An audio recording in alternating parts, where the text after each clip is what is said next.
Hi family, welcome to అమ్మ చిట్కాలు. నేను మీ దీప్తిశ్రీ. వర్షాకాలం వచ్చేసింది. వాతావరణం చాలా చల్లగా అయిపోయింది. ఈ వర్షాకాలంలో పిల్లలకి పెట్టాల్సిన రెసిపీస్ ఇక నుండి నేను పోస్ట్ చేద్దాం అనుకుంటున్నాను.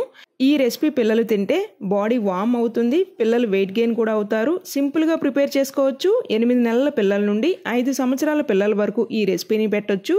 నేను పర్టికులర్గా 1 year అండ్ అబోవ్ బేబీస్ కోసం ఈ రెసిపీ అయితే పోస్ట్ చేస్తున్నాను. 8 నెలల నుండి సంవత్సరం లోపు పిల్లలకి ఈ రెసిపీని ఎలా తయారు చేసుకోవాలి అనేది కూడా నేను మీకు క్లియర్గా ఎక్స్ప్లెయిన్ చేస్తాను. ఈ వీడియోకి వచ్చిన లైక్స్ని బట్టి వర్షాకాలంలో పిల్లలకి పెట్టాల్సిన రెసిపీస్ వీడియోస్ పోస్ట్ చేయాలా లేదా అని నేనైతే నిర్ణయించుకుంటాను. కాబట్టి వర్షాకాలంలో పిల్లలకి పెట్టాల్సిన వీడియోస్ మీకు మరికొన్ని కావాలి అంటే ఈ వీడియోని లైక్ చేయండి. మొదటిసారి ఛానల్ని చూస్తున్న ఇంకా సబ్స్క్రైబ్ చేసుకోకపోయినా దయచేసి ఛానల్ని సబ్స్క్రైబ్ చేసుకోండి.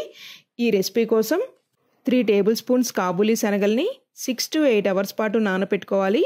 నేను ఓవర్ నైట్ సోక్ చేసుకుని మార్నింగ్ మళ్ళొక్కసారి కడిగి జార్లో వేసుకుంటున్నాను.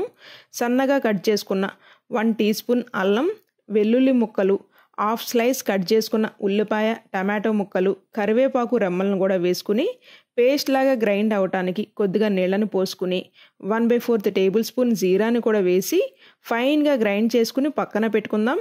ప్రెషర్ కుక్కర్లో 2 tablespoons నెయ్యి వేసుకుని నెయ్యి మెల్ట్ అయినాక గ్రైండ్ చేసుకున్న పేస్ట్ని వేసుకోవాలి. పేస్ట్ని వేసేటప్పుడు జాగ్రత్తగా వేయండి, నెయ్యి చిందులు పడకుండా చూసుకోండి.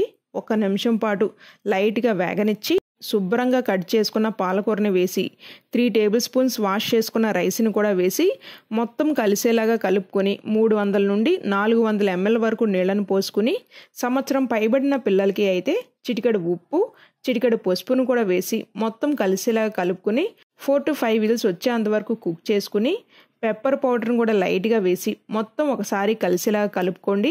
8 నెలల నుండి సంవత్సరం లోపు పిల్లలకి అయితే సేమ్ రెసిపీని మీరు సాల్ట్, పెప్పర్ పౌడర్ని వేయకుండా 4 to 5 whistles వచ్చేంత వరకు కుక్ చేసుకున్నాక స్మాషర్ సహాయంతో మెత్తగా స్మాష్ చేసుకుని మరి కొద్దిగా నెయ్యిని వేసి చిన్నారులకి అయితే పెట్టండి. ఈ వీడియో మీ అందరికి ఉపయోగపడుతుంది అని అయితే ఆశిస్తున్నాను. వీడియో నచ్చినట్లయితే please do like, share and subscribe.